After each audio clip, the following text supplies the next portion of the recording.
Hey my friends, what's up? Derek here from Bomb Socks with more Bomb Bites, where we feast upon the words of Christ one bite at a time. So today I'm going to take you to the shortest book in the Old Testament, the shortest book of Scripture anyway. It is the book of Obadiah. So Obadiah is a Hebrew word that means servant of the Lord, which I think is kind of cool because he's not even actually really focusing on the kingdom of Israel or Judah at this point. The guide to the scriptures says that Obadiah, he was an Old Testament prophet. He foretold the doom of Edom. Now you go back to Genesis, and Edom is another name for Esau. And Esau was the brother of Jacob. So if you think about this, Jacob's name was changed to Israel. And so Esau, you get the kingdom of Israel versus the Edomites. They're cousins, okay? And they're fighting constantly all through there as they scatter all the way through the book of the Old Testament. It seems like the Edomites are constantly fighting against Zion, or fighting against Israel. So as you're going through this, it says that he prophesied possibly during the reign of Jehoram or during the Babylonian invasion. So there's a time period there. So he's talking about the downfall of the Edomites. Now, what's interesting is in the book of Obadiah, it uses the word heathen quite a bit. Now, sometimes we think of a heathen as someone who is uncultured and unrefined, but if you click on the word heathen, it says that it's a person who does not belong to a widely held religion, especially one who is not Christian, Jew, or Muslim. And so you've got these Edomites who really do not have much religion to them. And so with that in mind, I want to take a couple verses a little bit out of context. I think sometimes we can do that, especially when you're in the Old Testament. Sometimes you can see some things that are more implied principles. Now you go down to verse number 15 and it says, "For the day of the Lord is near upon all of the heathen," meaning individuals who either do not have religion or maybe they are not practicing their religion very well. "It shall be done unto thee, thy reward shall return upon thine own head." Now I'm going to take this verse a little bit differently here. Verse 16, "For as ye have drunk upon my holy mountain, so shall all the heathen drink continually. Yea, they shall drink, and they shall swallow down, and they shall be as though they had not been." Now again, that verse here, like I said, let me throw it a little bit out of context for a minute.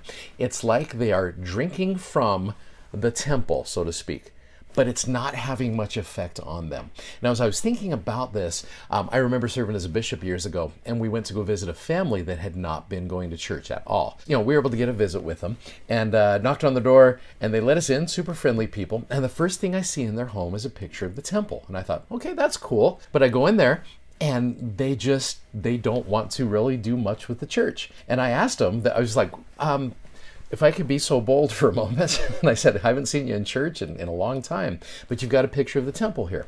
And they said, "Well, the temple's a good place to have." I'm like, "Yeah, but it's not having much effect on you." And I think there are some times that we as members of the church, I know I've done this as well, we love the idea of something, but we don't necessarily do much about it. It's like, hey, going to the gym is an awesome thing. Do you do it? No, but it's a cool thing there. And so I think sometimes we have this idea of, this is awesome, but we don't do much about it. It's kind of like the words, the way they used to be with "I am a child of God." Now again, it was fine the way when it said, "Lead me, guide me, walk beside me, help me find the way, teach me all that I must know to live with him someday." And then you got President Kimball who comes along and says, "Wonderful song, can we make one adjustment?" And the words go from "teach me all that I must know" to "teach me all that I must do." It made me think of what's over in Mosiah chapter 4, where it says, "If you know these things, see that ye do them," right? And so if you've got a picture of the temple in your house, or the family proclamation, or other things like that, it's awesome to have that there, to drink from that. But it's not going to give you much hope, and it's not going to do much for you until you do something about it.